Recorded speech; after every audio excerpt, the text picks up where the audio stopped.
This one is over. It is official. The Colts are AFC East champions. From last place to first. Chandler will give to Dickerson off the left side. Cuts up the middle. 30, 50, 10, 5. Touchdown! Four of them tonight. Four! The first time in his career. And he's got running room. He is breaking down the open. He may go. Hey, protection stays in. He throws. The Stokely. That's the record breaker. Throw lobs it in the corner to Marvin. Touchdown! That's the record breaker.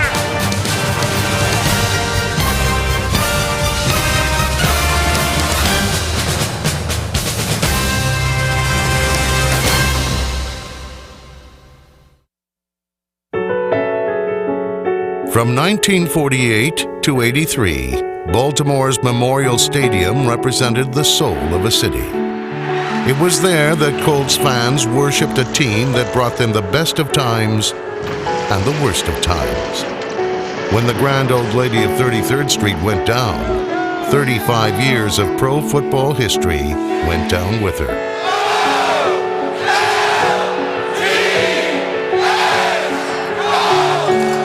Nowhere did the heart of a city ever beat stronger.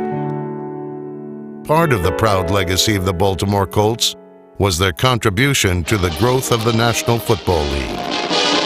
National Football League championship on the line at Baltimore. Favorites are the hometown Colts, out to become the fourth team in league history to win 2 straight playoff titles. Vice President Nixon is among the jam-packed crowd with eyes on Johnny Unitas, the great Colt quarterback. In 1959, the Colts beat the New York Giants 31-16 to win their second straight NFL championship. It was an accomplishment of major proportions, considering that a few years earlier, Baltimore barely had a pro football team. It's very rare in life to have the opportunity to be a part of something like we were a part of.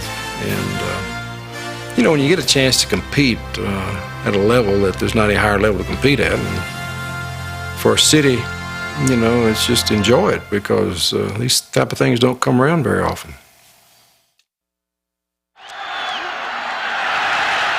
In the 1940s, events that shaped the world ultimately shaped the future of professional football in Baltimore. We interrupt this program to bring you a special news bulletin. The Japanese have attacked Pearl Harbor, Hawaii by air, President Roosevelt has just announced. World War II decimated most of the teams in the National Football League. Island of Oahu. But when the fighting was over, there was a glut of talented and experienced players returning to the home front. It was the ideal time to start a new pro football league.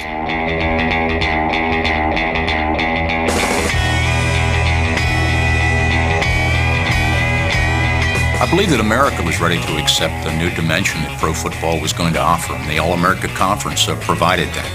America wanted to relax following World War II, and it was looking for some kind of a refreshing outlet, and what better than pro football on Sunday afternoon? The All-American Football Conference offered quite the entertainment package, and when the Miami Seahawks failed in Florida, they were purchased, relocated to Baltimore, and renamed the Colts.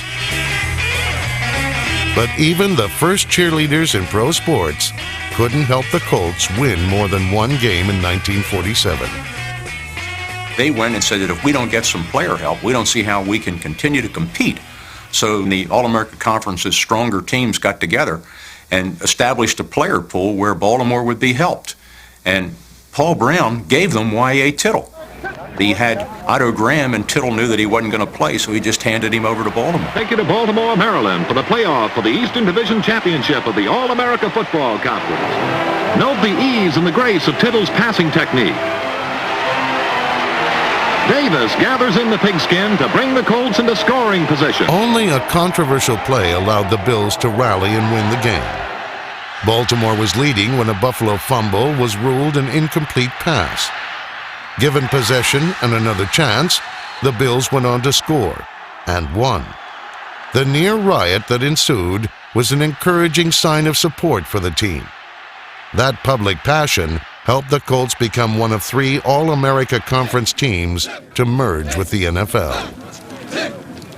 When training camp opened at Western Maryland College, the Colts had the look of a team prepared to make its mark on the NFL.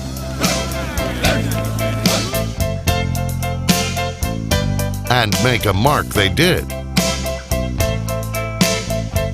Winning just once, the 1950 Colts ranked among the worst teams in NFL history.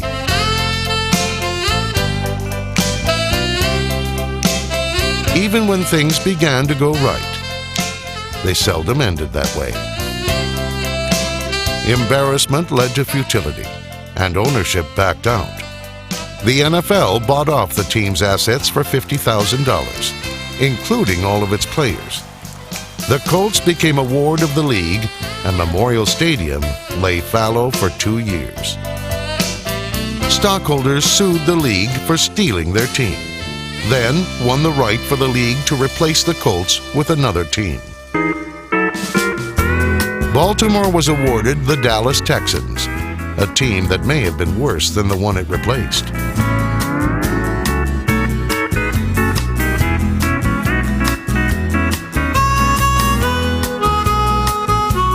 I played with the worst football team ever assembled, maybe the two worst, the 50 Colts and the 52 Dallas Texans.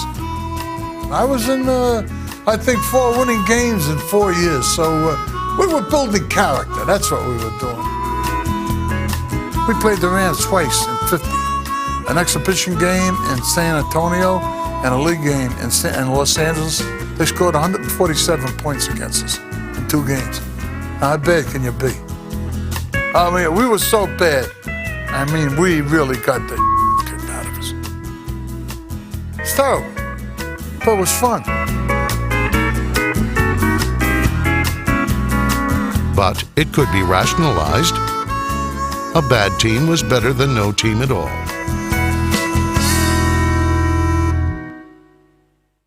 The public felt like that the team had been a ward or an orphan left on the white steps of Baltimore, or the white stoops, as they like to say, and they took it in and adopted it, and surrounding it with so much affection and interest, it seemed like it was a challenge to the community to see what kind of a success that they could have with the franchise.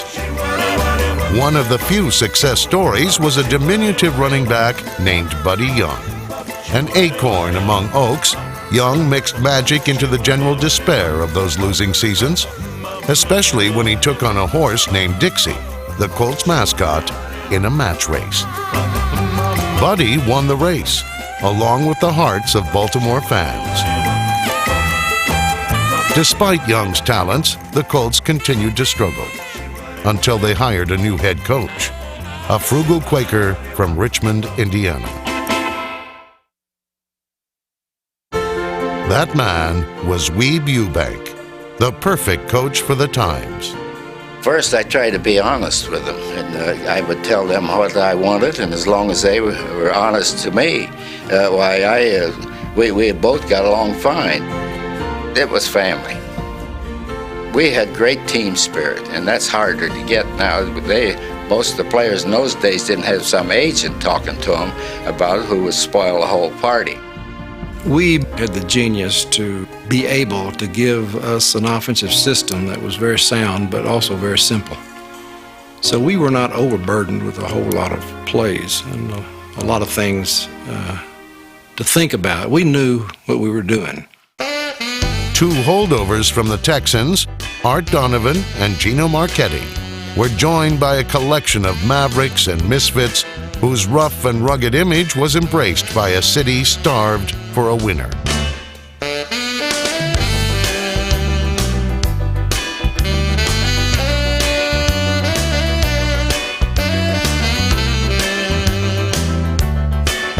The 1955 draft was a bonanza.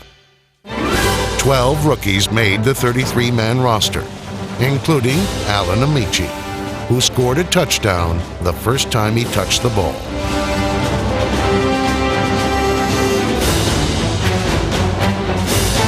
From Donovan to Marchetti, and from Bill Pellington to Big Daddy Lipscomb, the defense vaulted from one of the worst in the NFL to one of the best.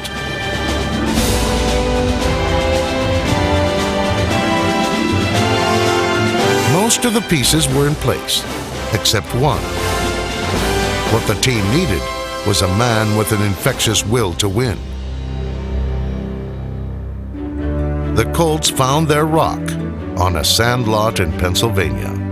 His name was John Unitas. A hometown boy drafted by Pittsburgh, the Steelers thought so little of their 9th-round pick that they kept him on the bench the entire preseason.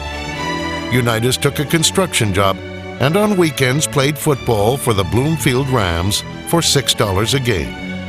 The team played on a junior high school field, coated with oil to keep the dust down.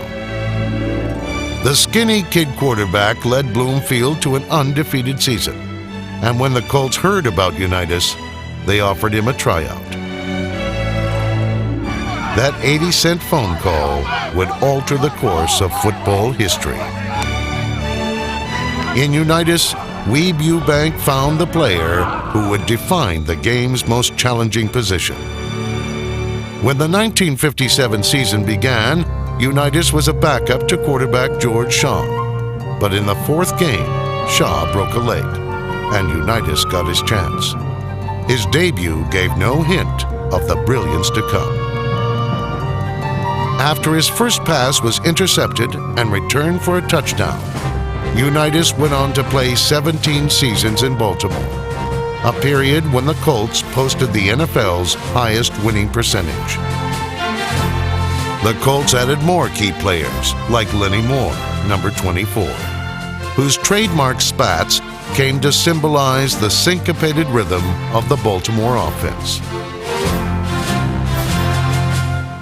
Unitas threw at least one touchdown pass in 47 consecutive games, still an NFL record. In 1957, the Colts won 7 of 12 games and finished tied for 3rd in the Western Conference. That might have been our strongest team. What we didn't do in 57 is learn how to win. We could play well, but we lost 3 games, I think, in the last minute of the ball game, which took us out of the championship. So going into 58, we had a lot of confidence. We were looking forward to it, and we thought that we could do it. The Colts began the season with 6 straight wins, including a battle from behind in Green Bay. Starr passes again, but Andy Nelson, number 80, swipes the ball for the Colts and begins a brilliant 52-yard zigzag gallop that winds up in the end zone to give the Colts a rousing 24-17 comeback victory over the Green Bay Packers. But I think that was a turning point because it proved to them that they could come from behind, which they had to do several times later on in the season, and that is the mark of a fine football team.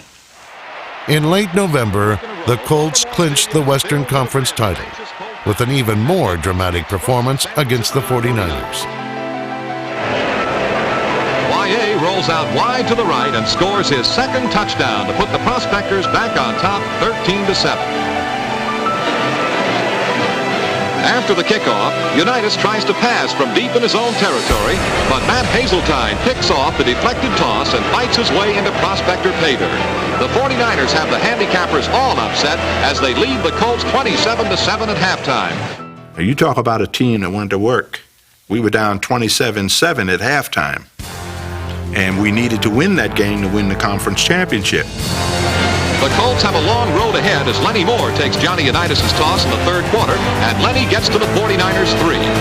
We shut them down the entire second half, and then we scored those touchdowns, 4 touchdowns in the second half, and beat them 35-27.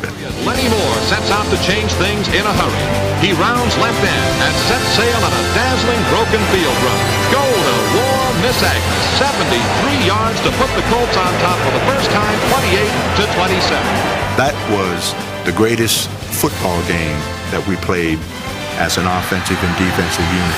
Johnny Unitas throws to Raymond Berry in the end zone for the final touchdown as Baltimore wins its first Western Conference title with 2 games left. They prove their greatness with one of the finest comebacks of the year. Here comes a fellow with this is the happiest expression this man has had in the football season of 1958. Here is the owner of the Baltimore Colts, Carroll Rosenblum. I hope that you'll forgive me for saying it, Carroll, but I'm quite sure that every man on this football squad also felt that he owed that kind of a act to Carroll Rosenblum. Well, it's very sweet of you. I feel the same way about them, Chuck. Only one thing, we told the fans it would take us 5 years to give them a championship. Right. It took us 6. I'm sorry we lost that year. They'll overlook that oversight. And thanks to you for everything. Congratulations, Carroll.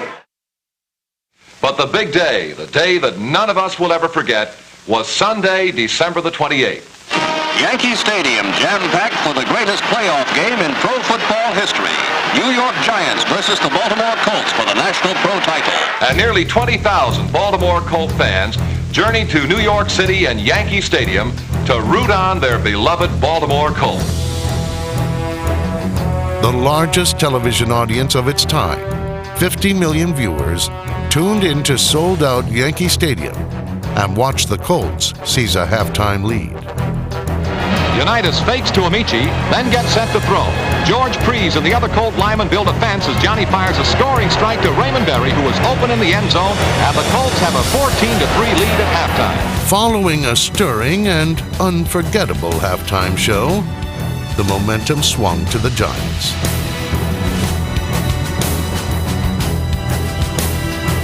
By the fourth quarter, New York had scored 2 touchdowns and taken the lead, 17-14. The whole complexion of the game has changed as the Giants take the lead 17-14. I remember what was on my mind when we took the field for our last drive. We were behind 17-14. And we could have very easily, put the game out of reach, 30 points. And I thought to myself as we trotted on the field, we've blown this darn ball game. And then we went to work. With only a minute left, Unitas throws to Raymond Berry. A nation watched, spellbound, as the Colts slashed through the Giants' defense. Almost 50 years later, the image that endures is that of John Unitas, standing calmly in the eye of the storm, his legend swelling with each first down. He hits him, and Raymond battles all the way to the 13 with just 7 seconds left to play.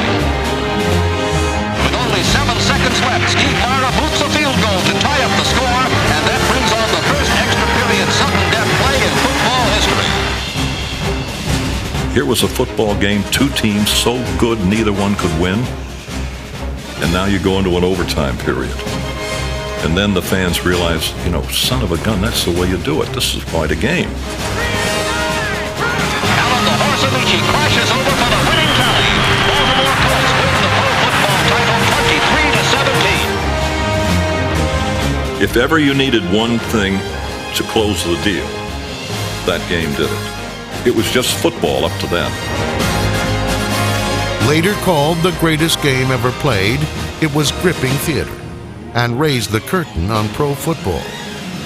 The sport was in for a long run. I can tell you one thing, it's a long way from the Bronx. That's all I thought. That from in front of Mr. Goldberg's candy store.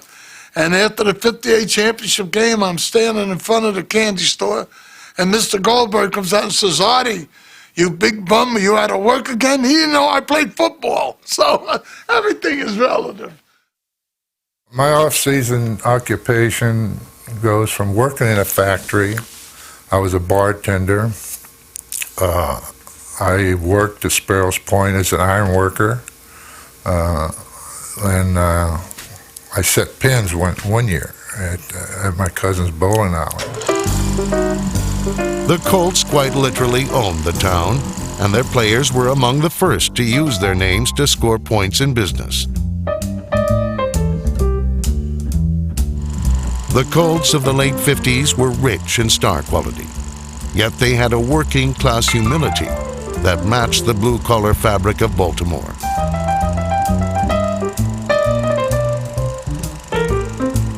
The players lived in the same row house neighborhoods and drank at the same corner bars as the fans that cheered them each Sunday.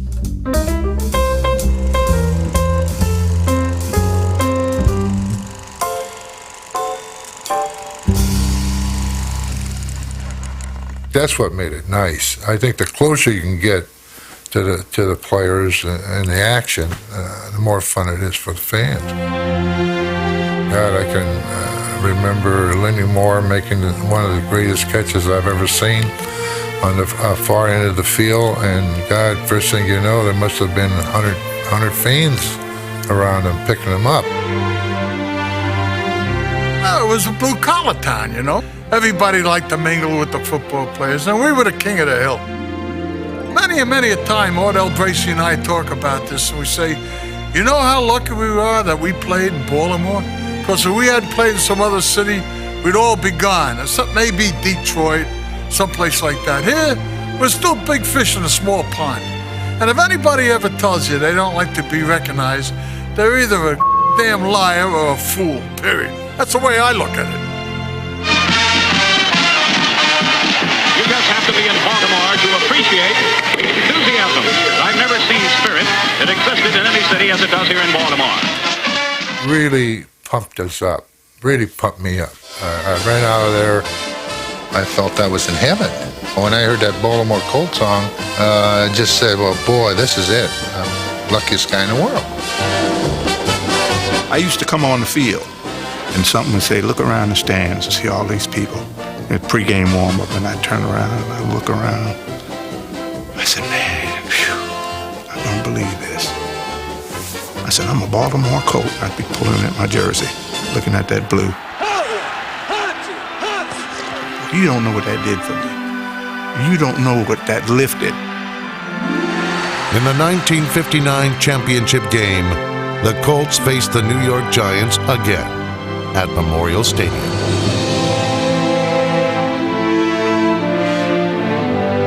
This time, there was no high drama or sudden death. The Colts won easily and secured their place as the marquee team of the decade.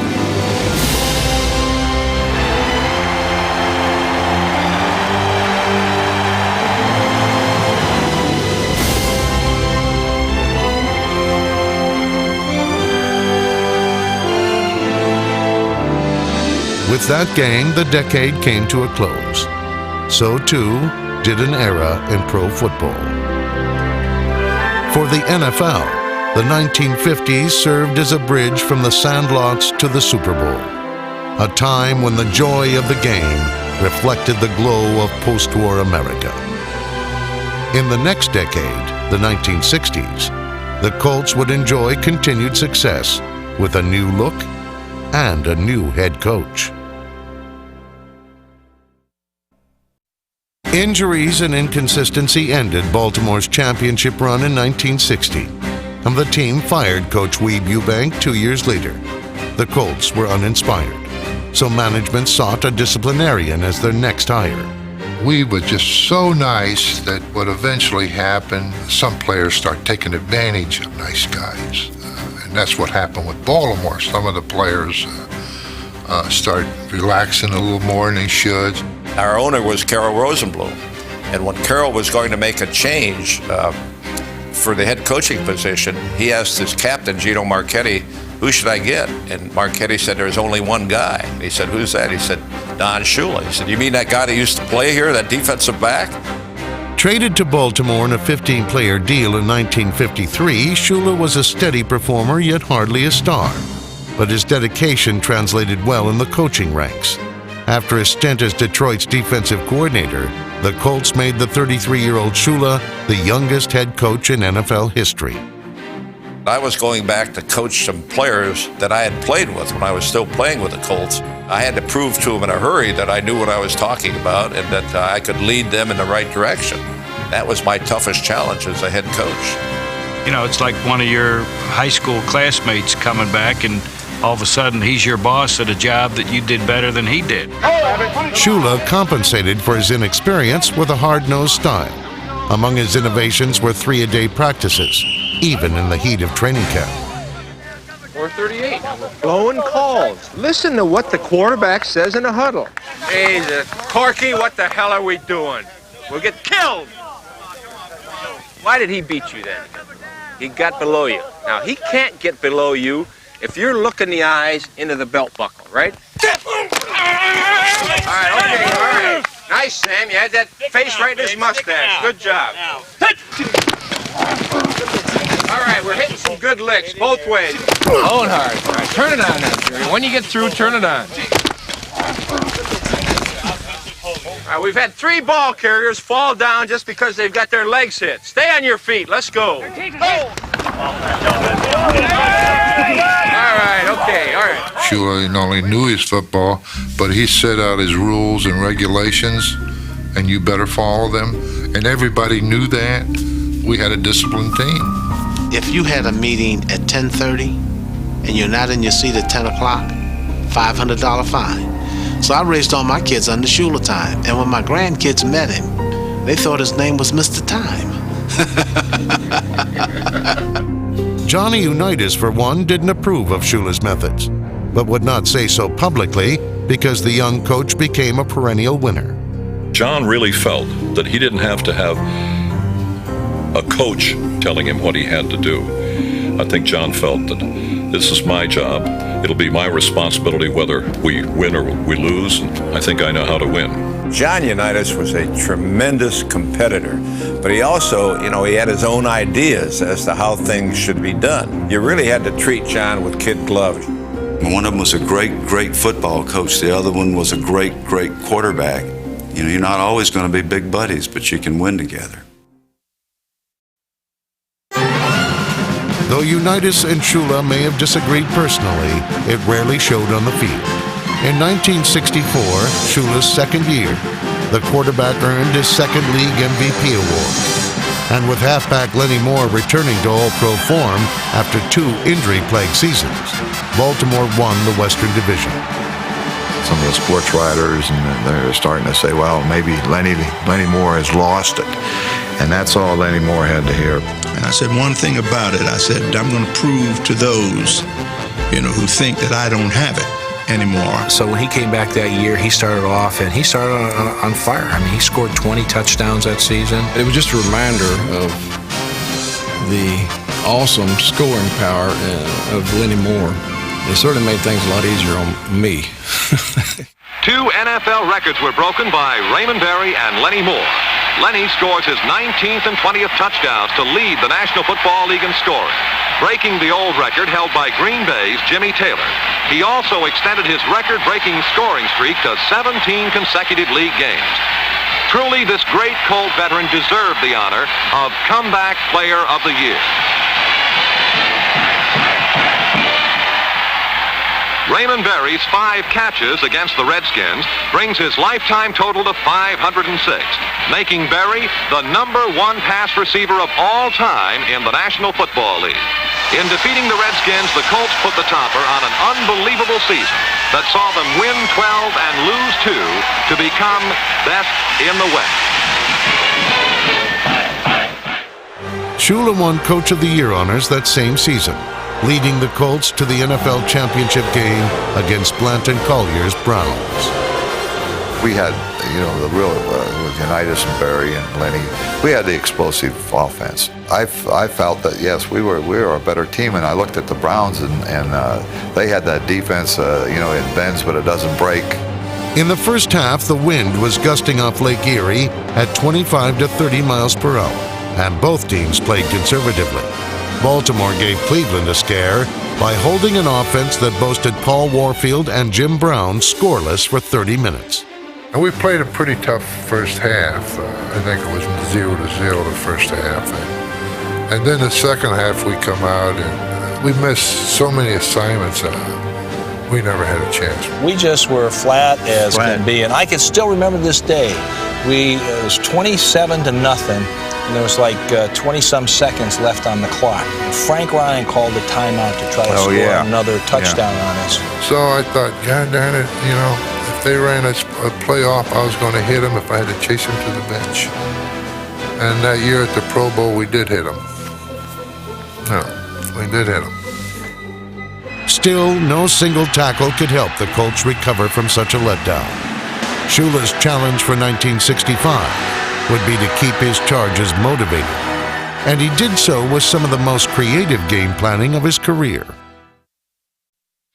In my career as a Colts announcer, I thought I'd seen just about everything. But believe me, Baltimore's 1965 season was a completely unique experience. After 10 weeks and with a 9-1 record, the Colts appeared headed toward that Western Conference championship. And then it happened. First John Unitas, then Gary Quazzo, both injured, sidelined, out for the season. So now the only quarterback that I had to turn to was Tom Matty, who hadn't played quarterback in pro ball. He was a quarterback for Woody Hayes, 3 yards and a cloud of dust offense at Ohio State. And that's when I made the decision to put our game plan on a wristband. And I said, oh boy, and I'm playing against the Los Angeles Rams. This is when they had the fearsome foursome. You know, these guys bent over. I still couldn't see the linebackers. Shula transformed his gunslinger offense into a ball control attack, and Matty responded, setting up the go-ahead field goal in the fourth quarter. Baltimore's defense then held the Rams in check in the final minutes, forcing a tie with Green Bay for first place in the West. Bottom line of it is, I think it's Don Shula's finest hour as a coach, and our defense just, they put it up several notches, and so the game plan worked pretty well. I think that's what coaching is all about. You have to take the material that you have and get the most out of them. And that's the material that I had. And Matty was the guy that had to do the job for us. The Colts used Christmas week to prepare Matty for the Packers in a conference playoff game and taped the same cheat sheet to his wrist. Our whole objective going into the ball game was to somehow, some way make a first down. And then if we made that first down, some way, somehow make another first down so that the defense wouldn't have to be on the field the entire ball game. But Baltimore's defense looked dominant from the start, scoring on Green Bay's first play from scrimmage off a fumble return and knocking Bart Starr out of the game. And Matty stepped to the plate, man. And the rest is history. Because they did everything knowing the position we was in. They did a lot of hollering, a lot of screaming. We're going to get you, we're going to kick you, so-and-so and whatever, Tom, we're coming after you. We're coming after you on this play. Nitsky tried to rip it off my wrist. And I'm saying, oh my God, what are you doing? He says, hey, you don't need that. You don't need help. You don't need to cheat on the football field. I said, hey, listen, I need all the help I can get. He knew what his limitations were, but he also was the type of competitor that figured there's always a way to get it done, and he intended to do it.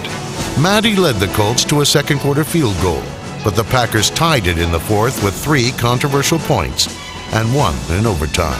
There's no question that the field goal wasn't good.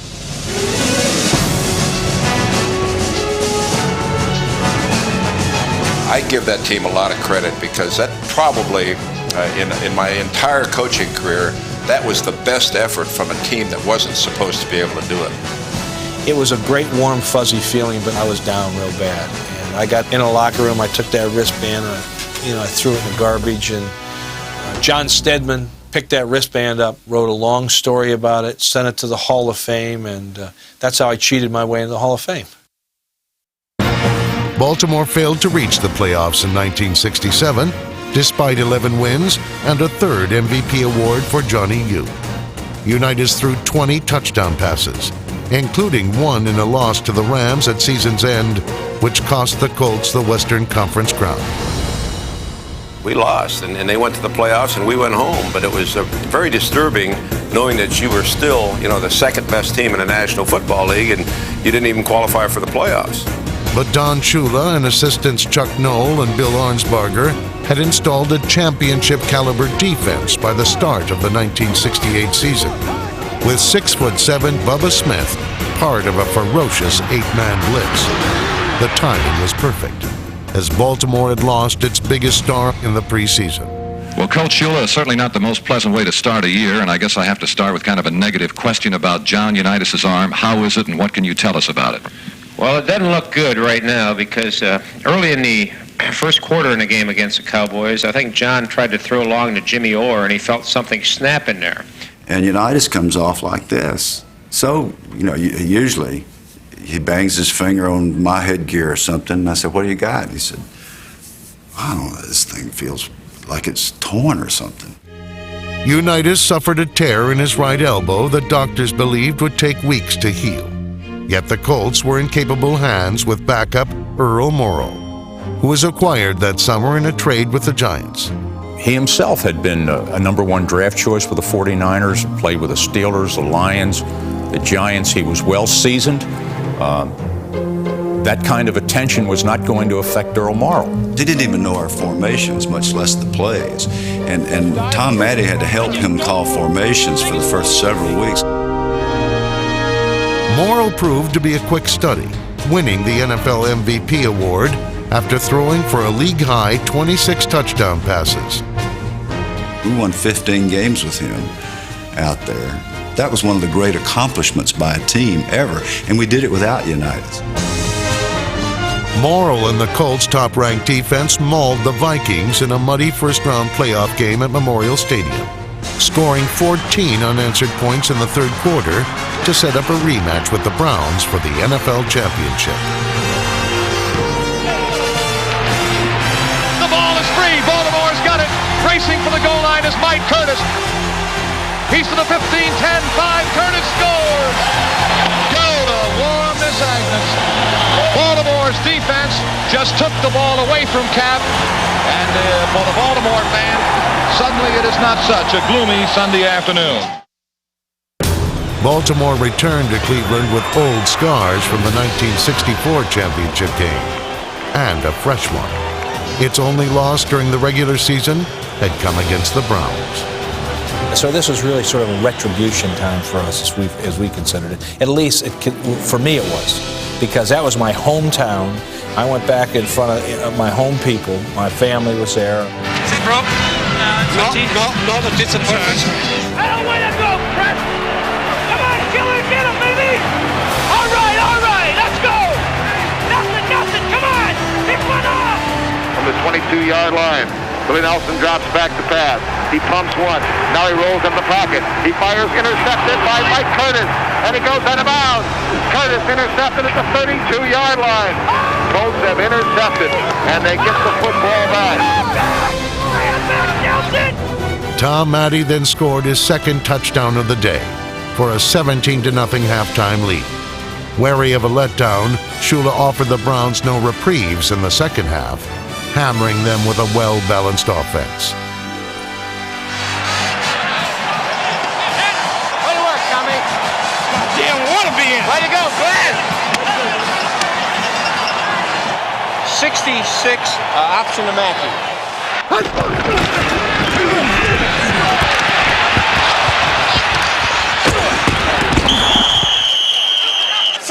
First down, I got the ball.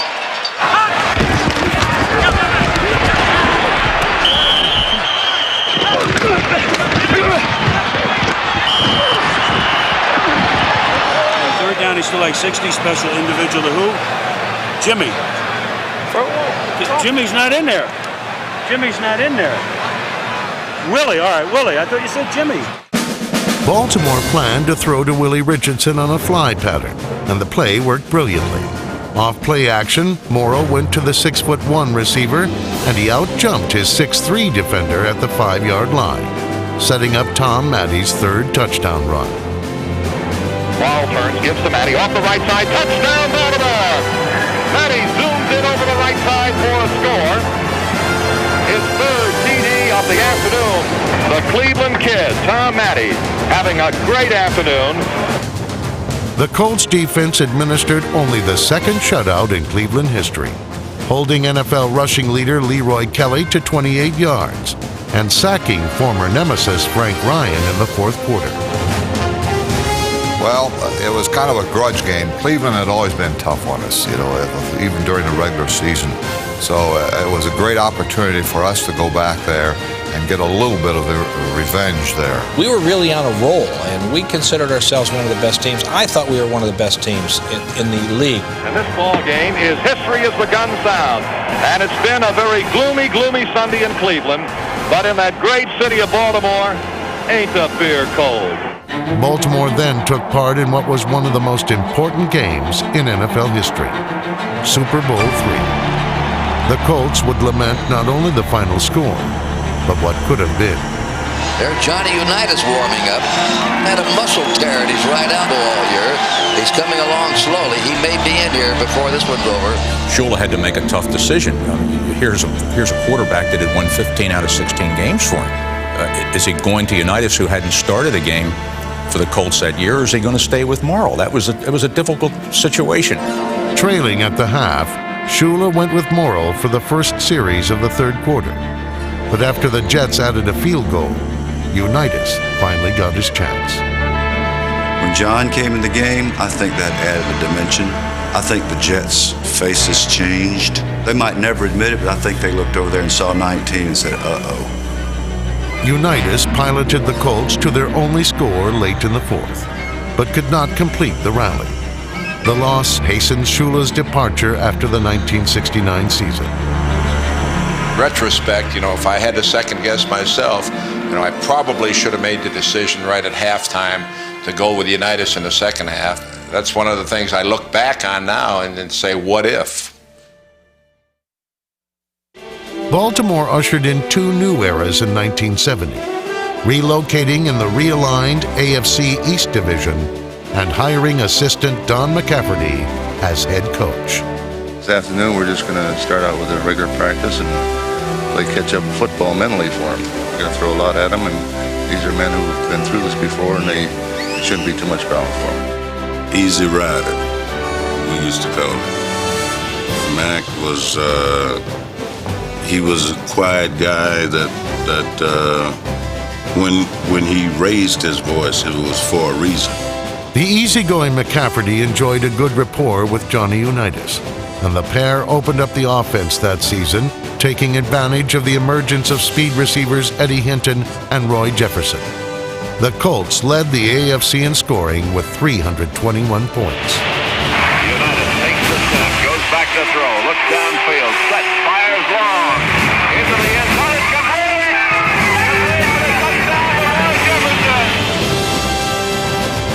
Baltimore's defense remained a regimented unit, a layover from the Don Shula regime. The Colts shut down Super Bowl III MVP Joe Namath for a win over the Jets, and then shut out Shula's Dolphins, en route to a division title.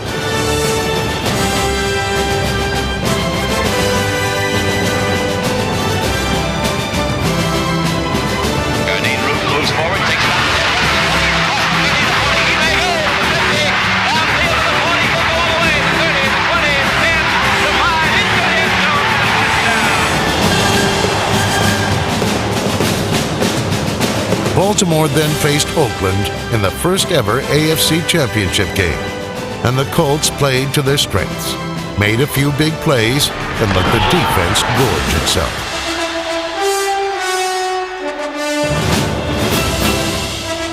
Unitas is set. Drops back to throw. He's got the time. He fires the pass. It is complete to Perkins at the 45, down the sideline, to the 20, the 15, the 10, the 5. He's in.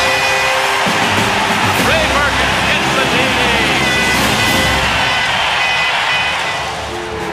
Memorial Stadium had enjoyed its share of victories thanks to the golden touch of Unitas and the ferocity of the Colts' veteran defense. But rarely had a win meant so much. It represented a second chance. With the AFC title in tow, the Colts returned to Miami, the venue of their most agonizing defeat, to face the Dallas Cowboys in Super Bowl V. John goes back to throw again. Sets up, fires out left side. Taken by goes off the fingertips of the intended receiver, bounced into the hands of John Mackey, and he goes in for the touchdown. The ball was tipped, but it was also touched by one of the Dallas Cowboys, and Bill Renfro is very upset. On the next Colts possession, Unitas took a vicious blow to the ribs and was forced to leave the game. But Baltimore did not succumb to panic. I remember John going out, and what we said to each other is, we need to win this game for John. Our defense saved us in that game. I was just glad we had Mike Curtis and Ray May and Ted Hendricks and Freddie Miller out there. Second down and many, many yards to go. Morton rolls out to the right. Gets the pass away down the sideline. Intercepted by Mike Curtis at the 25, the 20, down to the 23 yard.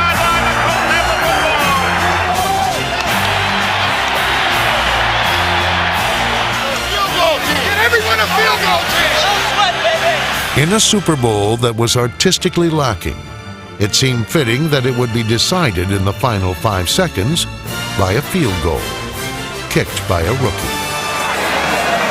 Come on. Please. 9 seconds showing on the clock. The Cowboys and the Colts all tied up at 13-13. The kick is up and is long enough. It is a 32-yard field goal by Jimmy O'Brien. It is good. He nailed that one. It went clear up into the stands. One of your primary motivations is not a Super Bowl ring, and it's not a contract, and it's not another nice article in the newspaper. What it is that I can't let these guys down because I care too much. And that's why the same teams win and win and win. That's what the Baltimore Colts had when we played there. In 1970, the Colts won a world championship on veteran know-how and a few fortunate hops. But the inescapable fact was that the franchise and the franchise quarterback was aging fast. Physical ability. How much are you now what you were 10 years ago? How much are you 10 years ago that you were? Oh, I don't know, 70%. You're pretty good. You're less than that? No, I'm 85. Well, I don't have as strong an arm as I once had. That's understandable. Right. It's a matter of knowledge and how to use it now. The mind was still nimble, but age had robbed Unitas of his physical greatness. Yet, on a hot September Sunday in 1972, he provided one final glimpse at the legend.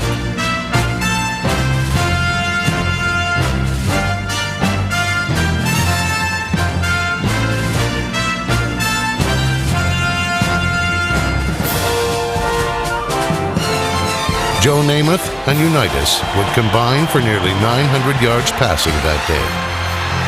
We ran 100 offensive plays in 100-degree temperature. We had 14 play drives, 16 play drives. We lost so many offensive linemen that Bob Vogel was playing guard. He had never lined up at guard in his life. Everybody on the field was so tired.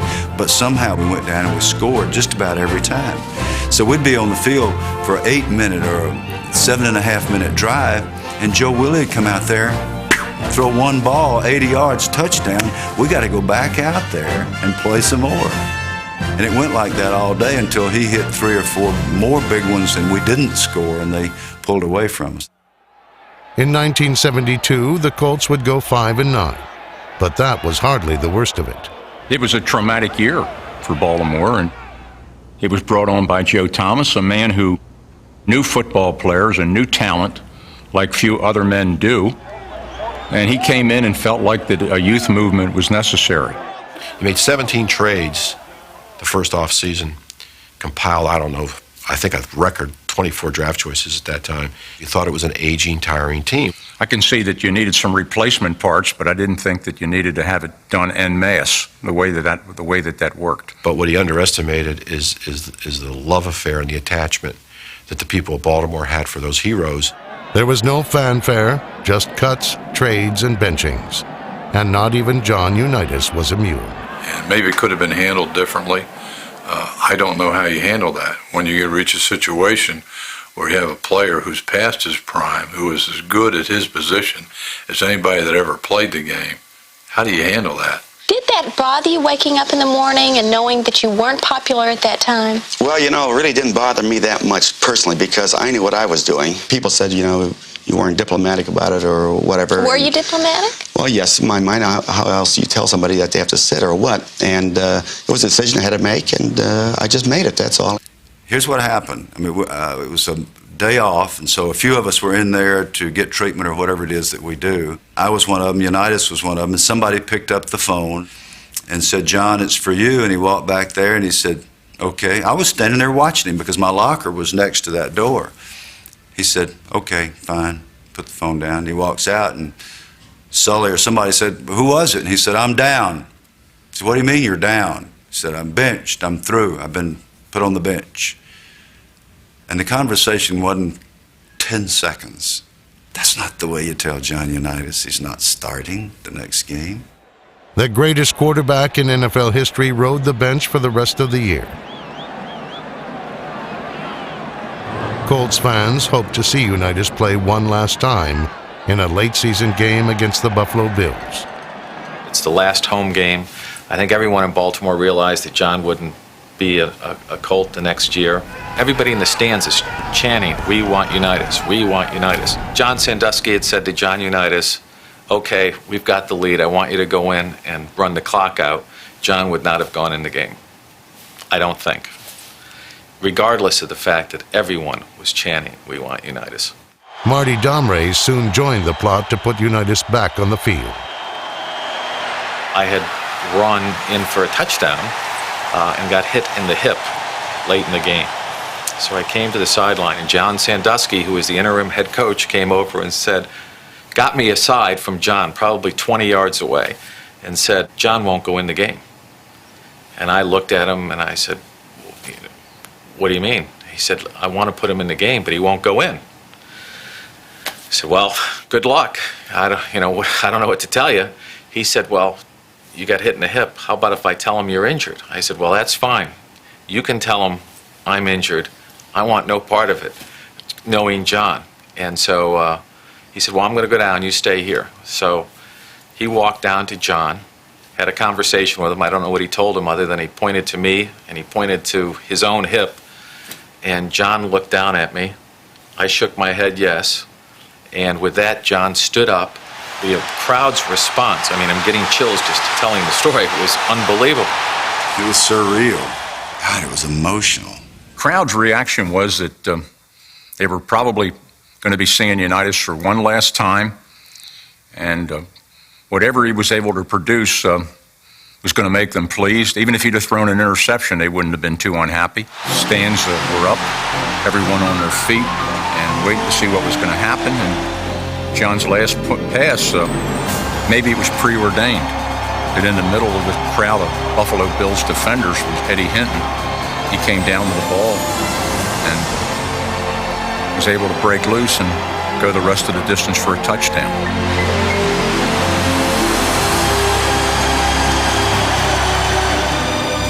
And right away, there was an airplane overhead dragging a sign that said, "Unitas we stand." And that was a final salute to John. I submit that he waved to the fans. And it wasn't a long wave, but I think he raised his hands and acknowledged the fans. There was a powerful, almost a poetic kind of power to that moment that it's real hard to describe.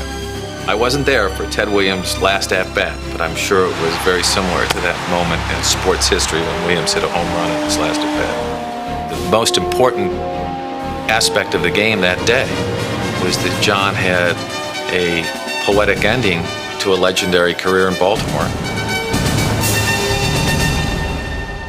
In 1973, John Unitas was sold to the San Diego Chargers. Through trades, Joe Thomas had revamped the Colts into a group of talented young players, led by a laser-arm passer from LSU named Burt Jones. Very brash, confident. Burt reminded me so much of John Elway. I always said if you took the numbers off the back, you might not be able to tell the two apart. Their posture, their arm, their size, their ability to run. They even had the same kind of toothy expression when they were playing. With Jones at the helm, the Coltish Colts came together ahead of schedule. Became close. We didn't win many football games, but the guys are real close. Had a lot of camaraderie going on. We all knew each other when we were all single. We all met their girlfriends, which later became wives. We saw the kids being born. We really did grow up together, and community within our locker room and the community in Baltimore was very much a part of the Baltimore Colts. In 1975, Ted Marchibroda became the Colts' fifth head coach in 4 years. As I scanned the prospects throughout the country, college or pro-wise, the name that came up most often was Ted Marchibroda from the Washington Redskins. I've been an assistant for 14 years, and I think what I bring with me, number one, is experience, and I think number two is the fact that the last 9 years have been They've been winning years. It wasn't sort of anything that, well, that we're going to win or that we're going to win right away. It sort of felt like it was going to be a rebuilding year for us. You know, we were basically the same team that had gone 2-12 or 2-14 the previous season. Went into the '75 season not with a lot of expectations, certainly a lot of hope. We went for 1-4 our first 5 games, and we still didn't know how to win. We didn't know what it was all about. All of a sudden, for no reason, we turned it around. In the Buffalo game, we were losing going into the second half, and then all of a sudden, we just started scoring touchdowns. And from that point on, we started gaining a lot of confidence.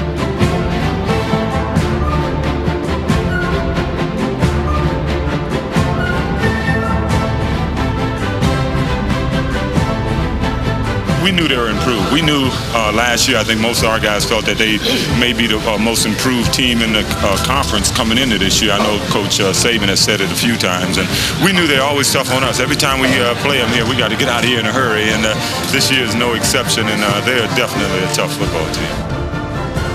The Baltimore Colts, rebounding from a 12-loss season, quickly became the hottest team in football. It was just kind of like a snowball going downhill. It just got bigger and bigger and bigger. Shake and bake is what we call putting our opponents in the oven and cooking. And we've had a thing going around for the last 4 or 5 weeks since we took fire, and we've been cooking people. And we just having fun as a group, and we call ourselves the Shake and Bake Squad. Waiting for Jones' takeaway. He rolls to his right naked and now looks, fires downfield. Caught by Chester at the 15. Chester to the 5. Chester scores.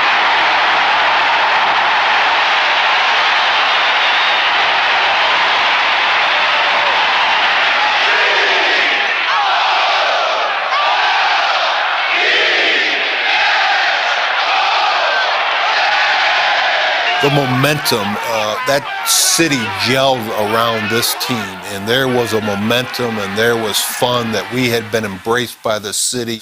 It really was the highlight of certainly my professional career. Good afternoon, everybody. I'm Dave Humphrey, and this, for the Baltimore Colts, is the biggest game of the year. A classic confrontation between the streaking Colts and Don Shula's Miami Dolphins. This is the game that in all likelihood will decide the AFC Eastern Division Championship. Miami had won 4 straight division titles, but the Colts had won 7 straight games and had captured the imagination of football fans everywhere.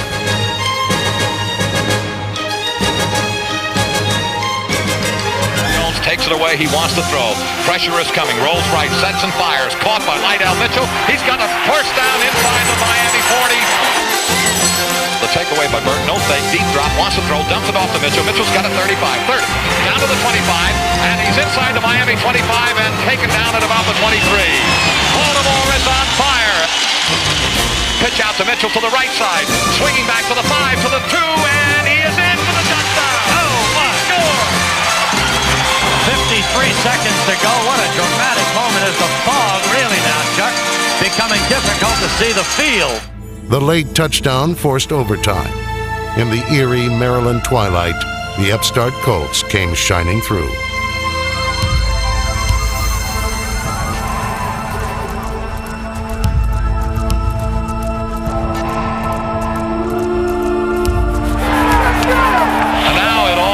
On the shoulders of a guy by the name of Tony Linhart. There it is, spot, kick, it's in the air. I'll wait for the official. He did it! I don't have to tell you. Linhart is in the game.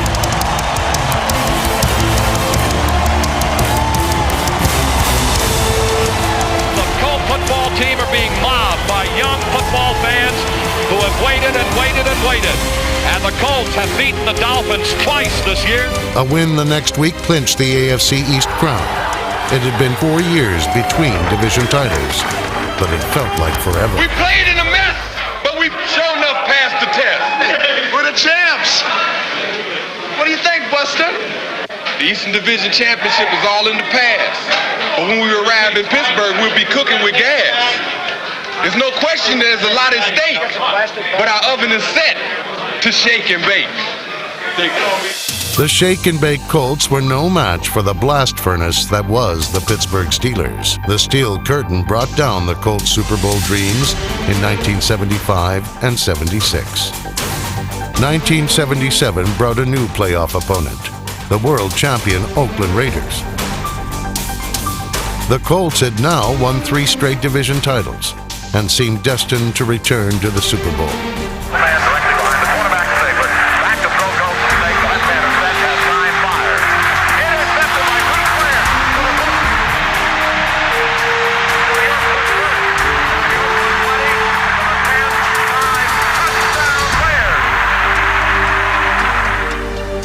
The game would be decided by 2 catches, one made and one in overtime that never happened. And we dropped back and everything was perfect. Raymond Chester's route was perfect. My throw was perfect, except that it was a little early and it was about 2 feet further than where Raymond was. You know, nobody guarded me but God in the air. And I remember the pass leaving Burt Jones' hand, and I looked at it, and it literally was, I don't know how far it was over my head, but it was like, wow. I remember that feeling of frustration. I don't know that he would have scored on that play, but he would have put us in position that we would have been able to kick for the win. You know, there are a lot of things that will haunt you, and that one pass, I think I'll go to my grave saying, why didn't I wait? Why didn't I wait one more second and hit him? In the game's 76th minute, the Oakland Raiders won the final playoff game ever played at Memorial Stadium.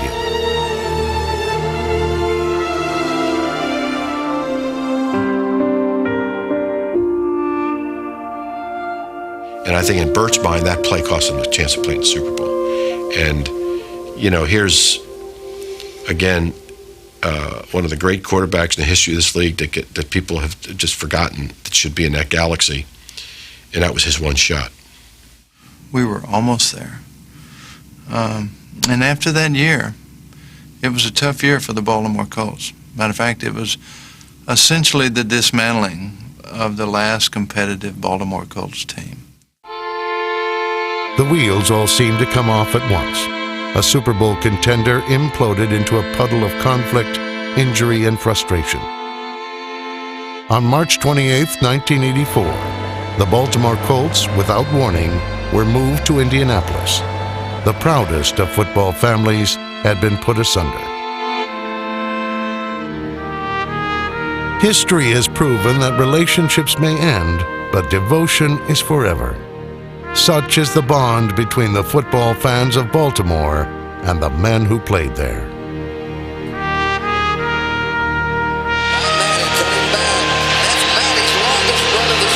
We were brothers. We lived each other's lives, and that's what made the Baltimore Colt tradition such a great institution here. Memorial Stadium was given the send-off the Colts had never received. Old friends reunited, and, for a time, the magic was back. The team may have moved, the stadium may be gone, but in the hearts of the fans, the Baltimore Colts will live forever.